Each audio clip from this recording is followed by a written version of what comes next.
기도하겠습니다. 하나님 아버지,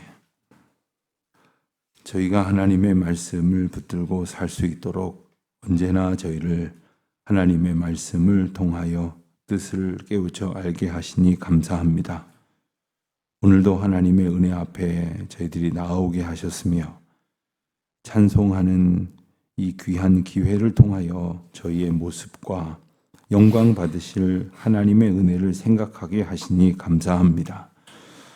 저희가 예수님을 알지 못하였을 때에는 꼭 나름대로 세상에서 열심히는 살 수 있었을지 모르지만 그래서 남들이 부러워할 만한 성과를 가졌을지는 모르지만 그 길은 생명의 길이 되지 못하였을 것이고 결국 아무런 구원도 평안도 얻지 못한 채 그렇게 사멸될 수밖에 없는 존재였을 줄 압니다.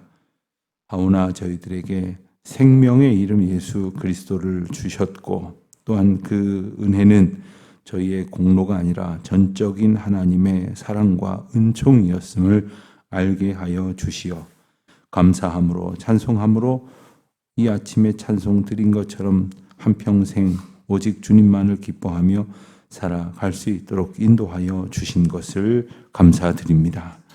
하나님, 언제나 그 은혜를 따라서 주신 약속 꼭 붙들고 살아가는 저희들이 되게 하여 주시옵소서. 하나님, 때때로 저희들의 삶 속에서 주님이 주신 믿음을 붙들지 못하고 흔들리며 어리석은 행동과 결정을 할 때가 참 많습니다. 그럴 때마다 주님 주신 약속 붙드는 은혜가 있게 하여 주시옵시고 하나님께서 허락하신 그 약속의 말씀이 저희들에게 허락하시는 은혜를 따라서 순종하는 하루하루의 삶이 되게 하여 주시기를 기도드립니다. 하나님, 저희들이 믿음으로 시작하였다가 육신으로 마치는 일이 없게 하여 주시기를 기도드립니다.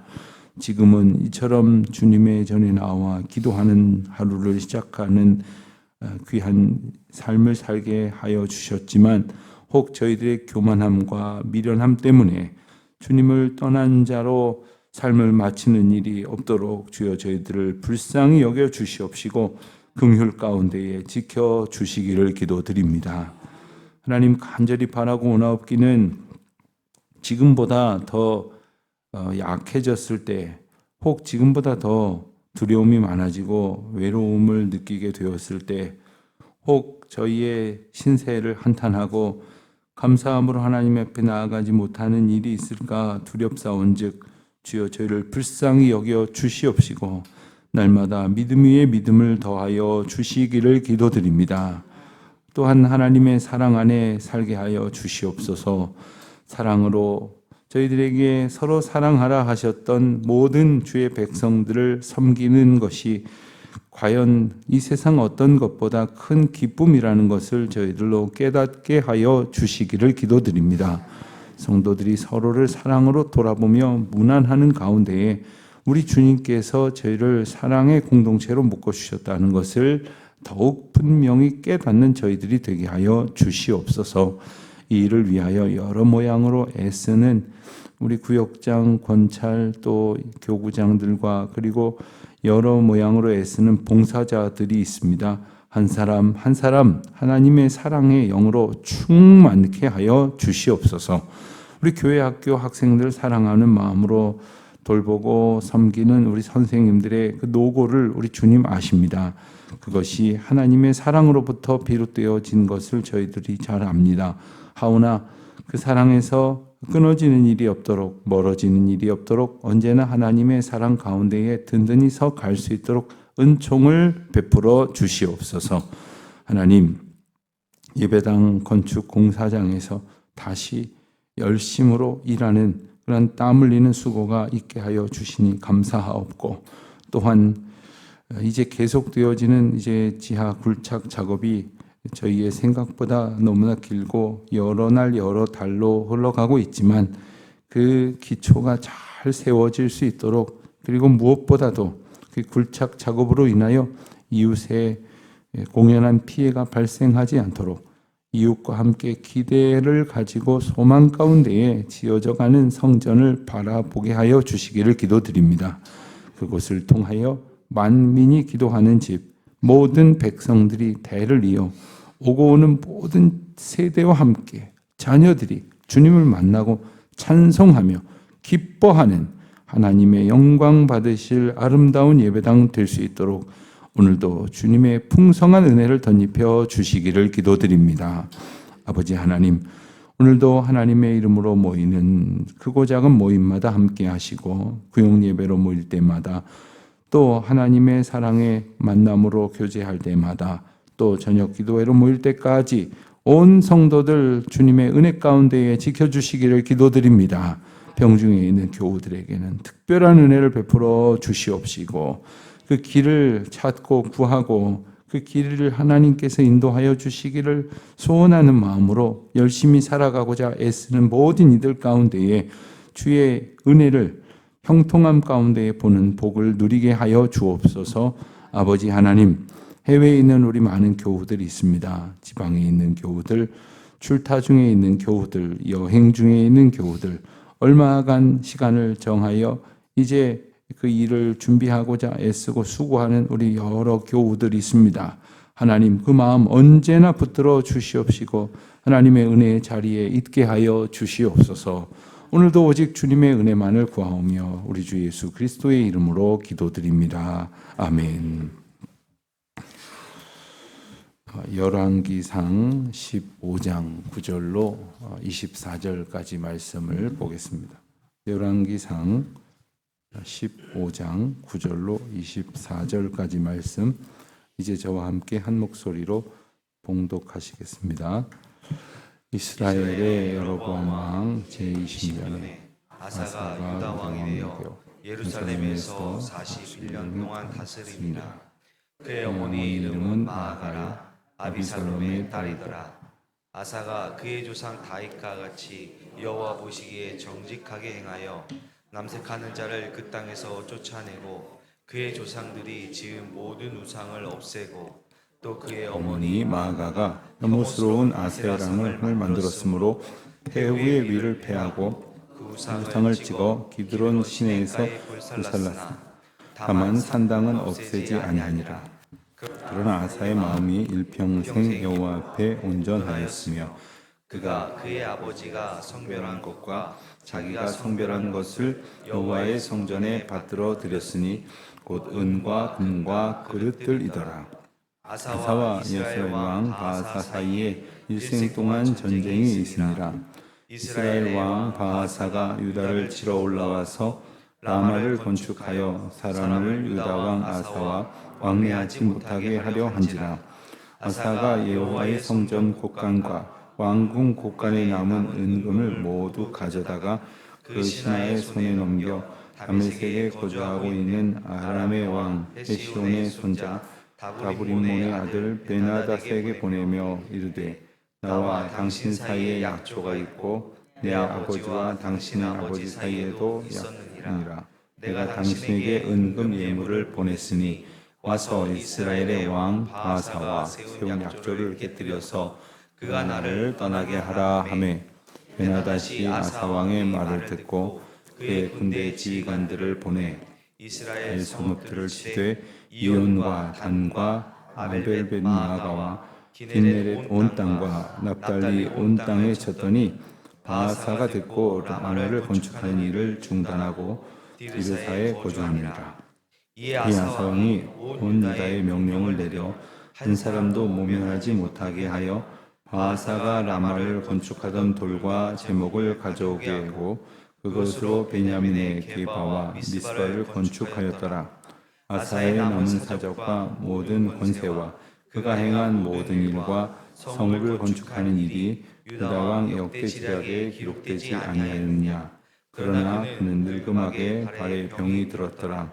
아사가 그의 선생과 그의 자매 그의 조상들과 함께 그의 조상 다윗의 성읍에 장사되고 그의 아들 여호사밧이 대신하여 왕이 되니라. 아멘.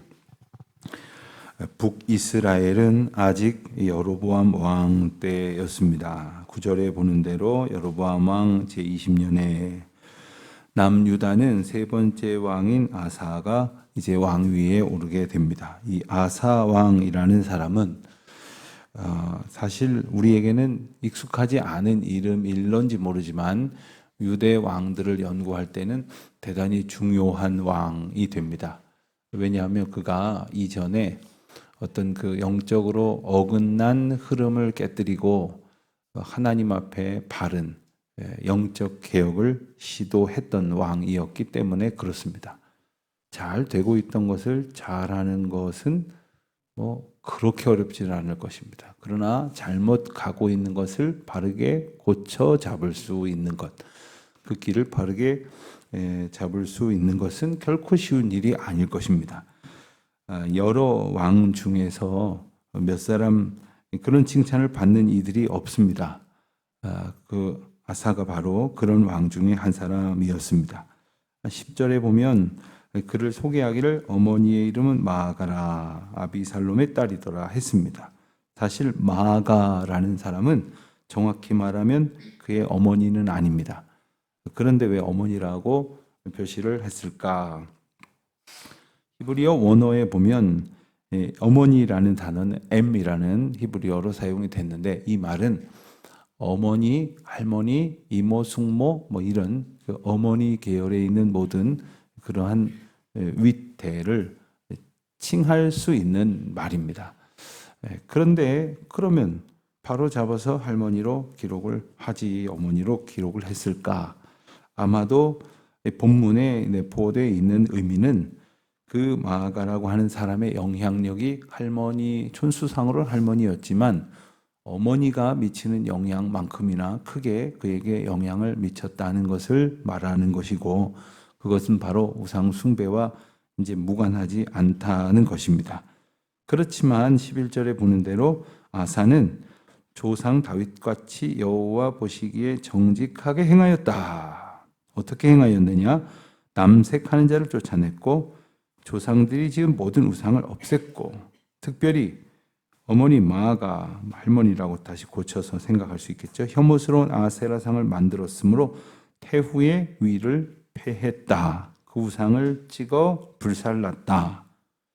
여러분, 자기 어머니보다도 더 큰 영향을 미쳤던 할머니가 우상을 섬겼기 때문에 가서 그러지 못하게 하는 것까지는 혹시 어려운 일이었을지라도 했을지 모르겠는데 그것을 다 불살랐을 뿐만 아니라 그 태후의 위를 폐했다. 폐위시켰다. 혹시 여러분들 사극을 언뜻 떠올려 보셨을 때 그게 쉬운 일일 거라 생각이 다시 드십니까? 어쩌면 지금 우리가 생각하고 있는 그런 어떤 옛날 사극에서 본 그런 분위기와는 훨씬 더 아주 강한 영향력을 미치고 있는 그 조상 권력의 시대가 바로 이스라엘 시대였습니다.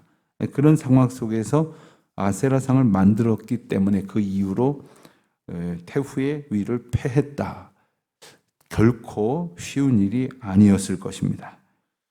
그뿐만이 아니라 그가 가지고 있는 모든 것을 성별하여 성전에 드렸다. 어떻게 이것이 가능할 것인가? 오늘 본문만으로는 어떻게 가능할런지에 대한 이해가 충분히 떠오르지 않을 듯합니다.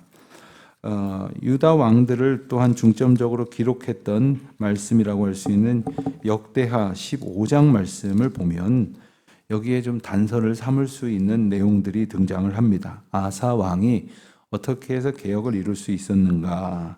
아사 왕 곁에 하나님께서 오뎃이라고 하는 선지자와 그 아들 아사랴라고 하는 선지자를 보내어 주셨는데 15장 8절 9절에는 이렇게 기록을 하고 있습니다. 아사가 이 말 곧 선지자 오뎃의 예언을 듣고 마음을 강하게 하여 가증한 물건들을 유다와 베냐민 온 땅에서 없애고 또 에브라임 산지에서 빼앗은 성읍들에게도 없애고 또 여호와의 낭실 앞에 있는 여호와의 제단을 재건하고 또 유다와 베냐민 무리를 모으고 에브라임과 므낫세와 시므온 가운데에서 나와 저희 중에 머물러 사는 자들을 모았으니 이는 이스라엘 사람들이 아사의 하나님 여호와께서 그와 함께 하심을 보고 아사에게로 돌아오는 자가 많았음이더라. 아사 왕이 개혁을 한 결과까지도 설명이 되어져 있기에 함께 읽었습니다. 그러니까 아사 왕이 하나님 앞에서 바른 왕정을 펼치자 많은 사람들이 주께 돌아왔다 하는 겁니다. 많은 사람들이 주님께 돌아오게 된 그 계기의 시작은 바로 아사 왕에게 하나님께서 보내신 선지자의 메시지가 있었다는 것이고 그 메시지를 들었다는 것입니다. 이스라엘 역사를 보면 하나님께서 계속해서 우리에게는 알려져 있지 않은 여러 선지자들까지를 통해서 계속해서 경고하시고 말씀하시지만 대부분의 왕들이 듣지를 않았습니다. 무시했습니다. 그러나 아사는 그 선지자의 메시지를 통해서 하나님의 뜻을 깨닫고 그들을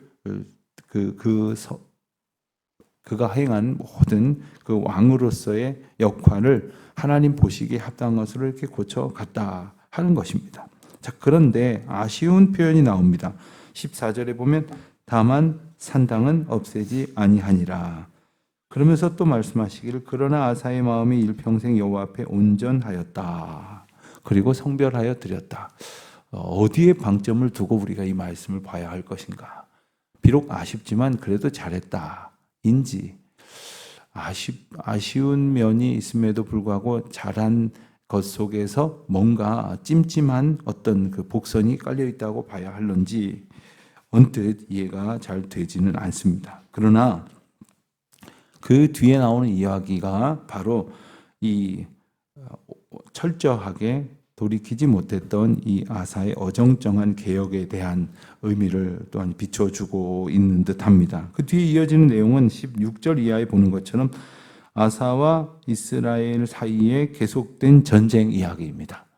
앞서도 전쟁이 계속 있었다고 했습니다. 그런데 앞서 있었던 전쟁은 르호보암과 르호보암의 아들 아비암 그리고 여로보암 사이의 전쟁이었는데 이 전쟁은 한마디로 하나님 앞에 바르지 못한 그 왕들과 또 바르지 못한 왕들의 싸움이었을 것이기에 그 연유와 그 동기뿐만 아니라 그 싸움의 과정을 우리가 이렇게 짐작을 할 수 있는데 오늘 본문에 나오는 이 아사와 이스라엘 사이의 전쟁은 조금 다른 의미가 있다는 것을 우리가 알게 됩니다.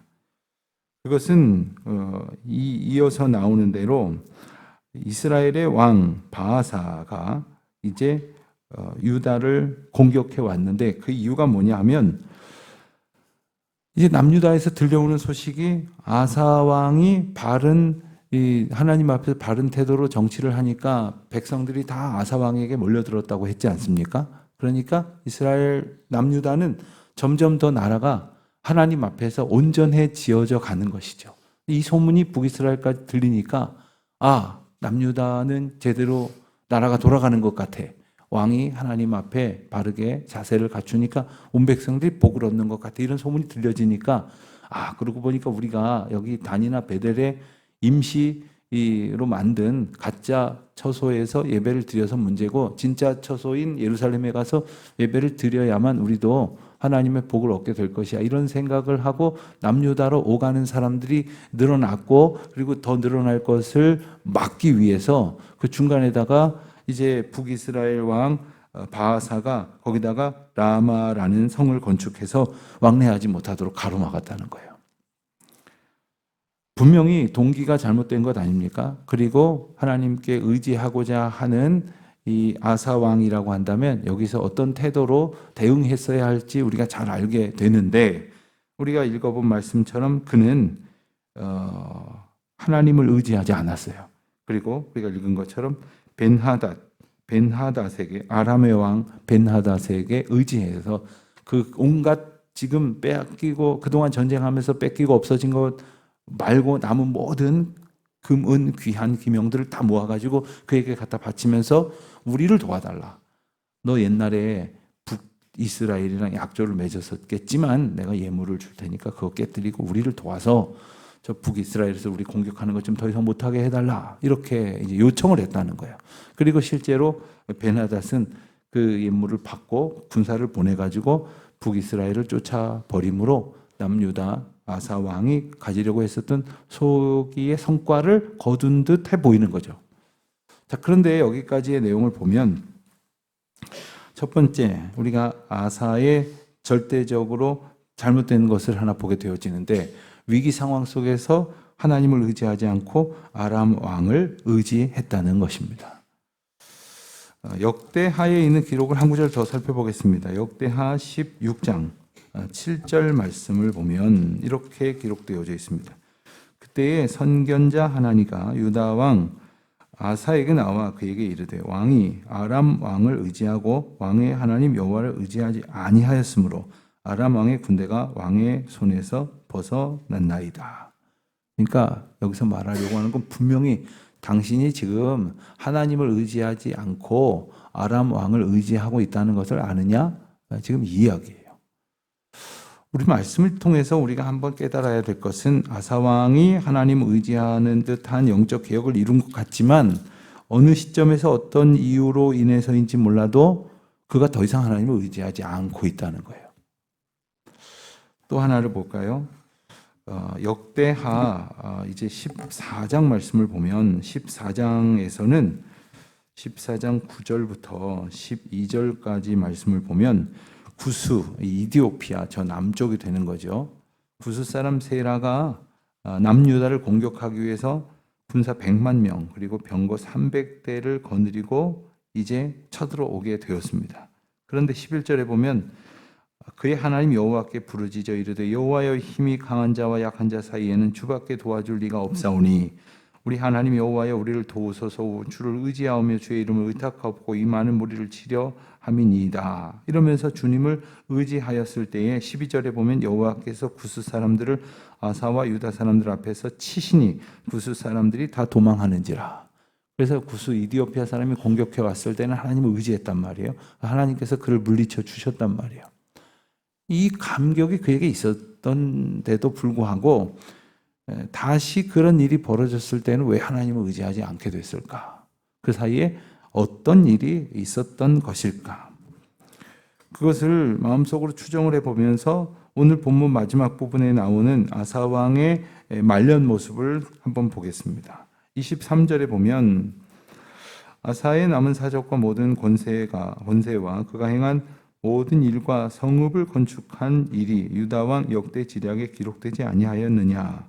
그러니까 그가 이런 많은 업적을 남겼다는 거죠. 그러나 그는 늙음하게 발에 병이 들었더라. 그냥 단지 발병이 났다는 의미가 아닙니다. 그가 말년에 노환이 와서 죽을 때가 되어 기력이 다하여 죽는 것. 성경은 이걸 가장 큰 복 중에 하나라고 말합니다. 기진하여. 진이 다 빠져갖고 세상을 떠나는 것. 여러분 얼마나 그게 복된 것인지 우리가 주변에서 많이 보지 않습니까? 그런데 그는 그런 상황이 아니라 발에 병이 들었다고 했어요. 이건 또 무슨 이유일까? 그냥 짐작만 하게 되어지는데 역대하 16장 12절 말씀을 보면 그 분위기를 우리는 분명히 알 수 있게 됩니다. 아사가 왕이 된 지 39년에 그의 발에 병이 들어 매우 위독했으나 병이 있을 때에 그가 여호와께 구하지 아니하고 의원들에게 구하였더라. 중요한 것은 그 세월이 많이 지났습니다. 그리고 그의 발에 병이 들었는데 위중하게다고 했습니다. 그러니까 발에 병이 들어서 아주 죽을 정도까지 되려면 얼마나 위중하겠습니까? 그런데 의사는 의지할지언정 여호와는 의지하지 않았다. 한평생 여호와를 의지하고 여호와를 통하여 여호와 하나님이 주신 평강과 은혜를 누렸다고 이 많은 고백을 나눌 수 있는 삶을 살았던 아사 왕이 말년에 여호와를 의지하지 않았다. 여러분 지금은 내가 참 주님 없이 살 수 없고 주님을 의지하고 그래서 주님과 동행하는 것이 기쁘고 감사하고 이렇게 고백을 할 수 있을지 몰라도 나중까지 그럴 것이라는 확신을 할 수 없어요. 누구도 할 수 없습니다. 그러니 우리는 전적인 하나님의 은혜와 인도하시는 은총만을 구할 뿐이에요. 걱정하지 마십시오. 제가 잘 믿으며 살겠습니다. 믿음 태도 잘 가지며 살겠습니다. 확언할 수가 없다니까요.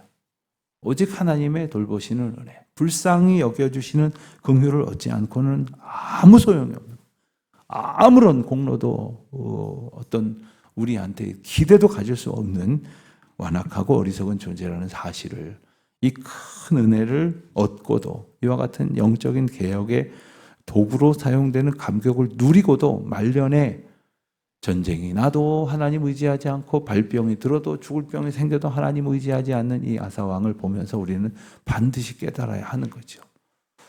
주님만 의지하겠습니다가 아니라 주님 저만 붙들어 주십시오. 저를 꼭 붙들어 주십시오. 저에게 믿음과 긍휼을 허락하여 주시옵소서. 이 소원을 가지고 오늘 하루도 믿음으로 살아가는 저와 여러분 되시기를 축원드립니다. 하나님 아버지, 믿음 없는 저희를 불쌍히 여겨 주시옵시고 오늘도 믿음 안에서 믿음으로 살아갈 수 있도록 믿음 위에 믿음을 부어 주시옵소서. 예수님의 이름으로 기도드립니다. 아멘.